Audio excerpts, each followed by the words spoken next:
First, there were eyes on the street, and now there are eyes in the skies. The Director of National Intelligence has given the go-ahead for the nation's spy satellites to be used regularly by U.S. civilian agencies and law enforcement. This is a development all Americans should have great pride in because it expands and uses national technical systems, which we've built for tens of billions of dollars over many decades. Spy satellites have primarily been used overseas to monitor things like war zones and terror training camps. They've also been used domestically, but sparingly, during events including Super Bowl games, presidential inaugurals, and hurricanes.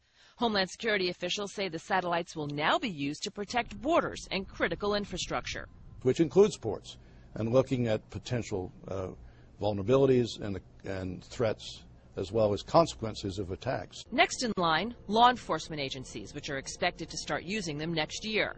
While they can provide crucial high-resolution images, there are limits to what these satellites can do. They can't see faces, and they can't listen. At least, that's what the government claims. But privacy groups worry that because there's so much we don't know about their capabilities, they could be misused, and we wouldn't even know it. The question always comes down to, what are the standards? Are there checks and balances? And is this a power that we would trust the executive branch to use without any outside scrutiny or oversight or control?